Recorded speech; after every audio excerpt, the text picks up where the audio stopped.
Давным-давно жил-был царь, и было у него 3 сына. Вот когда сыновья подросли, царь собрал их и говорит: «Сынки мои любезные, пока я еще не стар, мне охота бы вас женить, посмотреть на ваших деток, на моих внучат». Сыновья отцу отвечают: «Так что ж, батюшка, благослови, на ком же нам жениться?» «Вот что, сынки, возьмите по стреле, выходите в чистое поле и стреляйте. Куда стрелы упадут, там и судьба ваша». Сыновья поклонились отцу, взяли по стреле, вышли в чистое поле, натянули луки и выстрелили. Стрелы старших братьев упали на боярские и купеческие дворы, а у младшего сына, Ивана-царевича, стрела поднялась и улетела, сам не знает куда. Вот он шел, дошел до болота. Видит, сидит лягушка, подхватила его стрелу. Иван-царевич говорит ей: «Лягушка, лягушка, отдай мою стрелу». А лягушка ему отвечает: «Возьми меня замуж». «Что ты, как я возьму себе в жены лягушку?» «Бери, значит, судьба твоя такая». Загрустил Иван-царевич. Делать нечего, взял лягушку, принес домой. Сыграли 3 свадьбы. Вот царь позвал сыновей: «Хочу посмотреть, которая из ваших жен лучшая рукодельница. Пускай соткут мне до завтра ковер для торжественного зала». Сыновья поклонились отцу и пошли. Иван-царевич приходит домой, сел и голову повесил. Лягушка по полу скачет, спрашивает его: «Что, Иван-царевич, голову повесил? Или горе какое?» «Батюшка велел тебе до завтра ковер ему соткать». Лягушка отвечает: «Не грусти, Иван-царевич, ложись лучше спать, утро вечера мудренее». Иван-царевич лег спать, а лягушка сбросила с себя лягушачью кожу и обернулась Василисой Премудрой, такой красавицей, что и в сказке не расскажешь. Василиса Премудрая ударила в ладоши и крикнула: «Мамки, няньки, собирайтесь, снаряжайтесь, сделайте мне к утру лучший в мире ковер». Иван-царевич утром проснулся, лягушка опять по полу скачет, а уж ковер лежит на столе. Обрадовался Иван-царевич, взял ковер, понес к отцу. Царь в это время принимал дары от старших сыновей. Не понравились ему ковры от старших сыновей. Иван-царевич развернул свой ковер, изукрашенный златом, серебром, хитрыми узорами. Царь только взглянул: «Ну, вот этот ковер идеальный для торжественного зала». На следующее утро царь опять позвал сыновей: «Пускай ваши жены испекут мне до завтра хлеб. Хочу узнать, которая лучше готовит». Иван-царевич голову повесил, пришел домой. Лягушка его спрашивает: «Что случилось?» Он отвечает: «Надо до завтра испечь царю хлеб». «Не грусти, Иван-царевич, лучше ложись спать, утро вечера мудренее». Лягушка прыгнула на крыльцо, обернулась Василисой Премудрой, ударила в ладоши: «Мамки, няньки, собирайтесь, снаряжайтесь, испеките мне к утру мягкий белый хлеб, красоты невиданной». Иван-царевич утром проснулся, а уж на столе лежит хлеб, по бокам узоры невероятные, да и церковь нарисована.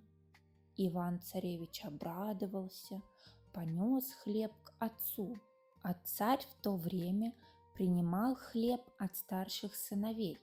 Не понравился царю хлеб старших братьев, а как подал Иван-царевич, царь сказал: «Вот это хлеб, только в праздник его есть!» И приказал царь 3 своим сыновьям, чтобы завтра явились к нему на пир вместе с женами. Опять вернулся Иван-царевич домой невесел, ниже плеч голову повесил. Лягушка по полу скачет. «Ква-ква, Иван-царевич, что случилось?» Или услышал от батюшки слово неприветливое? «Лягушка, лягушка, как мне не горевать? Батюшка наказал, чтобы я пришел с тобой на пир. А как я тебя людям покажу?» Лягушка отвечает: «Не грусти, Иван-царевич, иди на пир один, а я вслед за тобой буду». На следующий день явились все на пир. Подлетела к царскому крыльцу золоченая карета, и выходит оттуда Василиса Премудрая. Такая красавица, не вздумать не взгадать, только в сказке сказать. Попили, поели, настал черед танцевать. Василиса Премудрая подхватила Ивана-царевича и пошла. Уж она танцевала, танцевала, вертелась, крутилась, всем на диво. Махнула левым рукавом, вдруг сделалось озеро, махнула правым рукавом, поплыли по озеру белые лебеди. Царь и гости очень удивились. В ту пору Иван-царевич отлучился потихоньку, побежал домой, нашел там лягушачью кожу и бросил ее в печь, сжег на огне. Василиса Премудрая возвращается домой, хватилась, нет лягушачьей кожи, села на лавку, загрустила, приуныла и говорит Ивану-царевичу: «Ах, Иван-царевич, что же ты наделал? Если бы ты еще только 3 дня подождал, я бы вечно твоей была. А теперь прощай. Ищи меня за 3-9 земель, в 3-9 царстве, у Кощея Бессмертного». Обернулась Василиса Премудрая белой птицей и улетела в окно. Иван-царевич поплакал, поклонился на 4 стороны и пошел, куда глаза глядят, искать жену Василису Премудрую. Шел он близко ли, далеко ли, долго ли, коротко ли, сапоги износил, кафтан истер. Попадается ему навстречу старый старичок. «Здравствуй, добрый молодец, что ищешь, куда путь держишь?» Иван-царевич рассказал ему про свое несчастье. Старый старичок говорит ему: «Эх, Иван-царевич, зачем ты лягушачью кожу спалил? Не ты ее надел, не тебе ее было снимать. Василиса Премудрая хитрей, мудрей своего отца родилась. Он зато рассердился на нее и велел ей 3 года быть лягушкой. Ну, делать нечего, вот тебе клубок. Куда он покатится, туда и ты ступай за ним смело». Иван-царевич поблагодарил старого старичка и пошел за клубочком. Клубок катится, он за ним идет. В чистом поле попадается ему медведь. Иван-царевич нацелился, хочет застрелить зверя, а медведь говорит ему человеческим голосом: «Не бей меня, Иван-царевич, когда-нибудь тебе пригожусь». Иван-царевич пожалел медведя, не стал его стрелять, пошел дальше. Бежит косой заяц.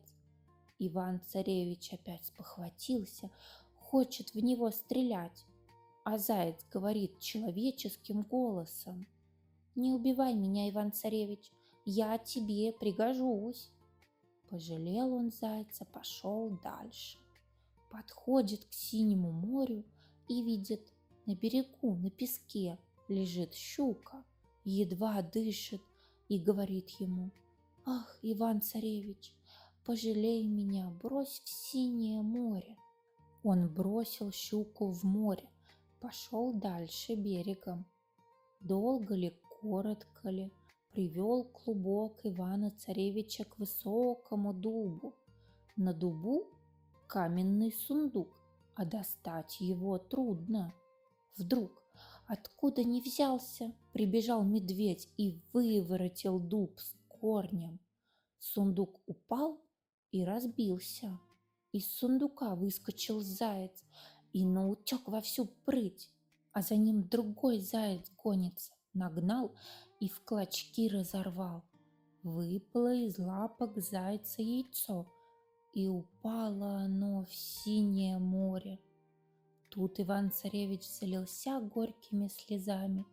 Где же в море яйцо найти? Вдруг подплывает к берегу щука и протягивает ему яйцо. Иван-царевич разбил яйцо, достал иголку и давай у нее конец ломать. Он ломает, а Кощей бессмертный бьется, мечется. Сколько ни бился, ни метался Кощей, сломал Иван-царевич у иглы конец. Пришлось Кощею помереть. Иван-царевич нашел Василису прекрасную у Кощея в палатах белокаменных. Вернулись они вместе домой и жили долго и счастливо до глубокой старости. Если вам понравилась эта сказка, поставьте лайк и подписывайтесь на мой канал, чтобы не пропустить следующие видео. Пока-пока!